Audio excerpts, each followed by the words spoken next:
Dr. Dark 1 Horror Stories. Story 1. I work the graveyard shift at a small convenience store in a medium-sized town. It's not exactly exciting work, but it pays the bills. The hours are long, the customers are few, and the place is pretty quiet after midnight. The store sits on a quiet street surrounded by dark houses and overgrown yards. There's always an eerie silence at night, but I've grown used to it. Or at least I thought I had. One night, around 2 a.m., the doorbell above the store entrance rang.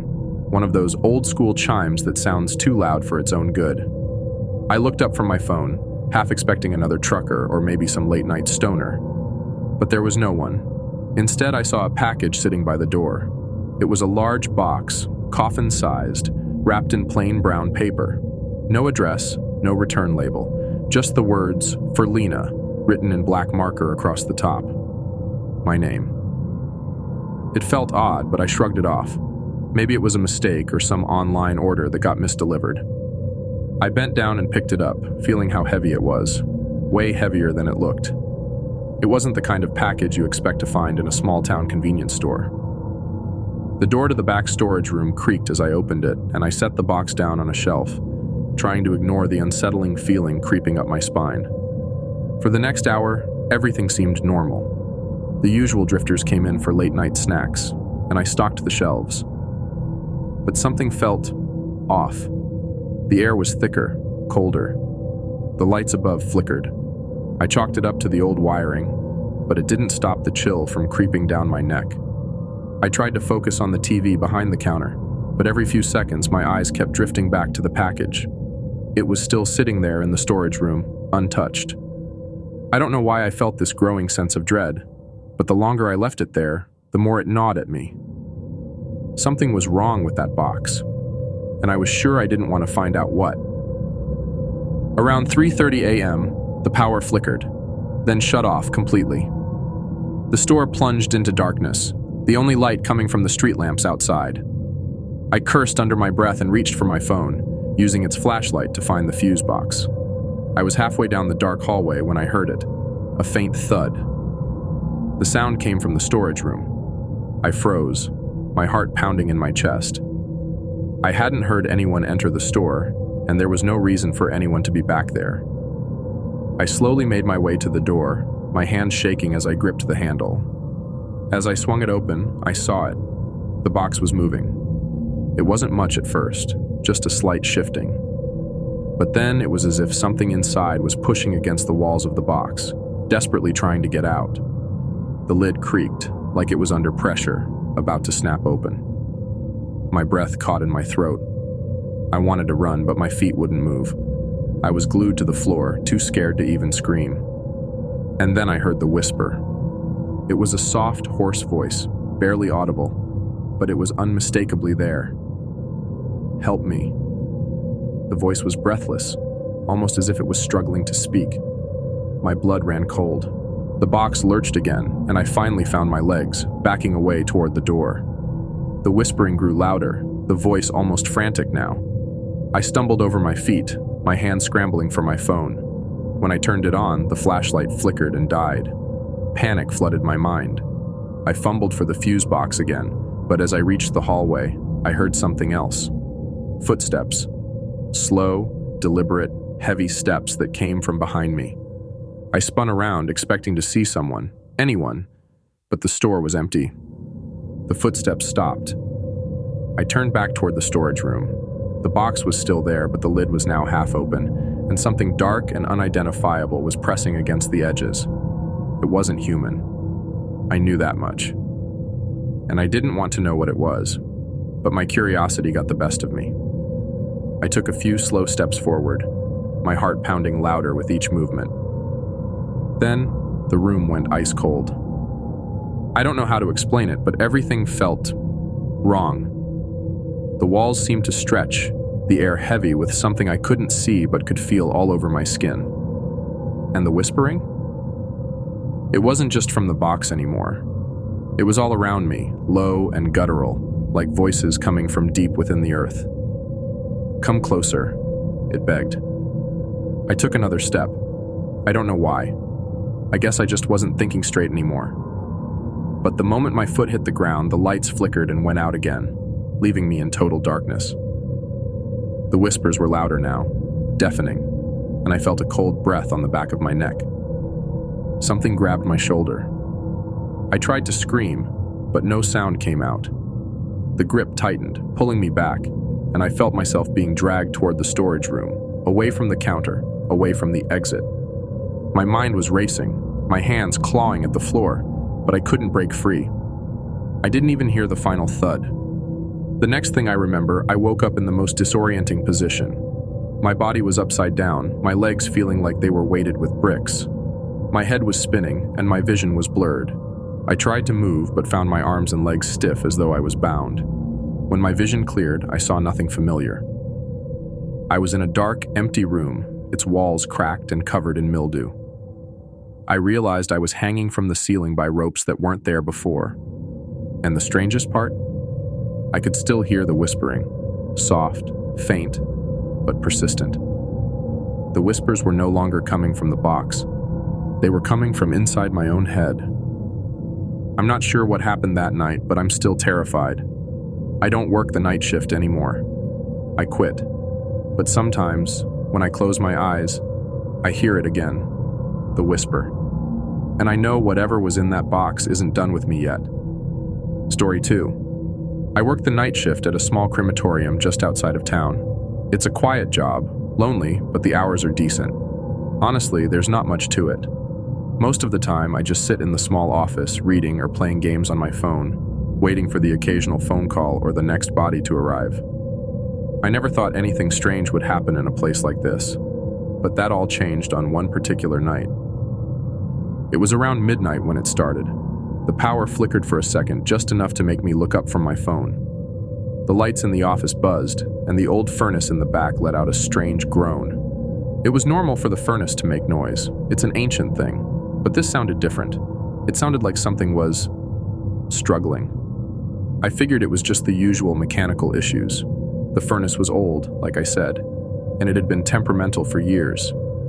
But then, the air in the room suddenly shifted. It wasn't just colder, it was freezing. I shivered, feeling like the temperature dropped 10 degrees in a split second.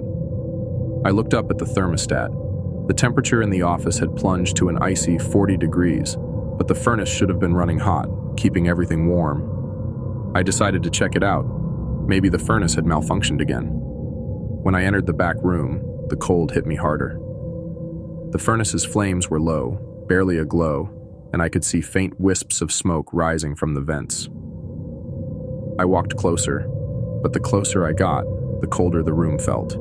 It was like the heat from the furnace was being sucked away, absorbed by something darker in the air. Then I heard it. A whisper. It was soft at first, like someone breathing right behind me. I froze, my breath catching in my throat. I turned, expecting to see someone standing there, but the room was empty. The whisper came again. Only this time it was clearer, as if it was coming from the furnace itself. Open it. I swear I heard it. I stood there staring at the furnace. My mind was racing. I knew I shouldn't have done it, but something in me, something I can't explain, urged me to listen. I walked closer to the furnace.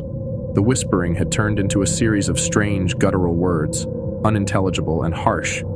The cold in the room was unbearable now, and I could see my breath in front of me, even though I was standing right next to the furnace. It didn't make sense. Against every rational thought in my head, I reached for the furnace door. The whispering grew louder, and as my fingers brushed against the handle, I felt a jolt of energy run through me. It was like a pulse, vibrating through my entire body. I hesitated for a moment, but the whispering didn't stop. It was almost like a command now, pulling at my very soul. "Open it!" The voice sounded so desperate, so ancient. I opened the door.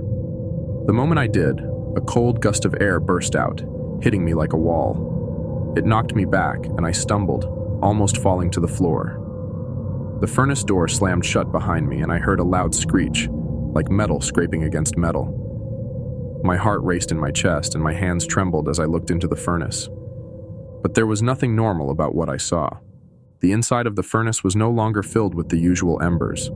Instead, it was a swirling vortex of shadows, an inky blackness that seemed to pulse with a life of its own. I couldn't see the back of it, couldn't make out any shape inside.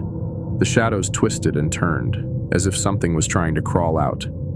I could feel something in the air, something dark, something ancient.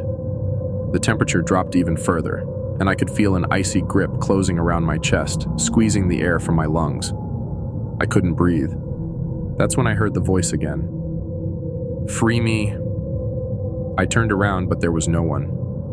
The room was empty. The furnace was still humming, but now it seemed louder, as if it was feeding off the darkness that had been unleashed. I panicked. I backed away slowly, my mind racing for any explanation. The shadows in the furnace seemed to flicker, and I could see shapes now, twisted, contorted figures writhing inside the darkness. They looked like faces, but not human faces. Eyes staring out, mouths opening in silent screams. I couldn't tear my eyes away. It felt like the shadows were reaching out for me, pulling at my soul. Then everything went silent. The shadows seemed to pull back, retreating into the furnace. The temperature returned to normal, but I was left trembling, sweating, trying to catch my breath. I could barely move my legs as I stumbled backward, my heart pounding. I don't know how long I stood there just staring at the furnace, but when I finally found the strength to turn and run, I made it to the door. As I turned the corner to the front office, I felt a sharp pain in my chest, like a weight pressing down on me. I gasped for air, but it felt like my lungs were crushed. I stumbled, falling to my knees. My vision blurred and everything went black. When I woke up, I was outside. I was lying on the cold, wet ground behind the crematorium. My body ached like I had been dragged, but there was no sign of anyone. The furnace was still running, but there was no sign of the shadows or the whispers. I stood up slowly, looking around. The air felt heavy. Something was different. Something had changed. That's when I noticed the ground beneath me. There were no footprints, no sign of anyone else. But as I stood there, staring down at the dirt, I saw something else, something I couldn't explain. There, etched into the earth, was a symbol, a circle with strange runes inside, like something from an ancient language I didn't recognize. I don't know what happened that night, but I know this. I'm never going back to that crematorium again. And whatever I released from that furnace, whatever it was, it's still out there, watching, waiting. I can feel it. Story 3. Okay, so this might sound totally fake, but I swear on everything it really happened. I've been working as a night guard at this cemetery for about 6 months. It's a quiet gig, perfect for someone like me who doesn't really vibe with people all that much. You just walk around, check for trespassers, and keep things calm. Nothing weird ever happens, until last Friday. It started like any other shift. I had my flashlight, my thermos of coffee, and my coat zipped up against the cold. The cemetery's pretty big, but not huge. There's a path that loops around it, passing old crypts and gravestones, most of which are faded or cracked. It's honestly kind of peaceful. I'd never felt scared out there before. Around 2 a.m., I was doing my usual loop when I saw this figure standing near one of the older sections. They were by a grave with no name on it, just a plain weathered stone. I thought maybe it was a drunk or some edgy teen trying to pull a stunt. "Hey!" I called out, shining my flashlight. "The cemetery's closed!" The figure didn't move. They just stood there, facing the grave. It was dark, but I could tell they were wearing something old-fashioned, like a long coat or maybe a dress. It was weird, but I figured they'd run off if I got closer. As I walked toward them, my boots crunching on the gravel, they suddenly vanished. Like 1 second they were there, and the next, gone. I don't mean they ran or ducked behind a grave. They disappeared. I stood there for a second, trying to make sense of it. My brain kept telling me it had to be a trick of the light or something. But then I noticed the air felt different. It got colder. Freezing, actually. And the hairs on the back of my neck stood up. Still trying to stay calm, I decided to check the nearby crypt. It's one of the oldest ones in the cemetery, and I figured maybe whoever it was could have slipped inside. The door was heavy, but I managed to push it open. Inside, it smelled damp and musty, like old stone and mildew. The first thing I noticed was the coffin. It was open. I've seen my share of messed up stuff, but this, it made my stomach flip. The coffin was empty, and the lid was shoved off to the side like someone or something had climbed out. I don't know why, but I felt like I was being watched. Not in a someone's hiding in the shadows way, but in a deeper, bone-chilling way. Like the whole room was alive and staring at me. I backed out of the crypt, my heart pounding. That's when I heard it. A low, guttural sound, like a growl coming from behind me. I whipped around, but there was nothing there. Nothing I could see anyway. I started walking back toward the main path, trying to keep calm, but every step I took, I heard another behind me. It wasn't an echo. It was heavy, deliberate, and way too close. I spun around again, shining my flashlight all over.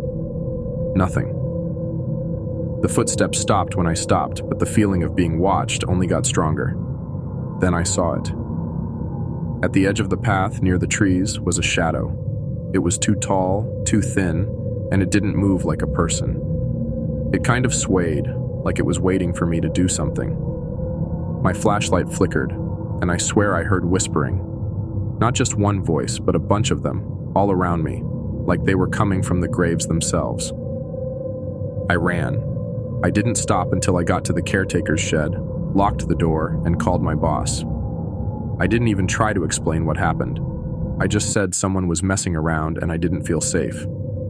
He said he'd come by to check things out, but when he showed up an hour later, there was nothing to see. No figure, no footsteps, and the coffin? It was closed, like I'd imagined the whole thing, but I didn't imagine it. I know what I saw. Here's the part that still freaks me out. The next morning, I checked the security cameras. I expected them to be blank or glitchy, but they weren't. The footage showed me walking toward the unmarked grave, and then nothing. I wasn't in the frame anymore. It's like I just disappeared. My boss hasn't said anything about it, but he's been acting weird around me ever since. I don't know what I saw that night, but I'm done with that place. I handed in my notice yesterday. Whatever's in that cemetery, it's not something I ever want to see again.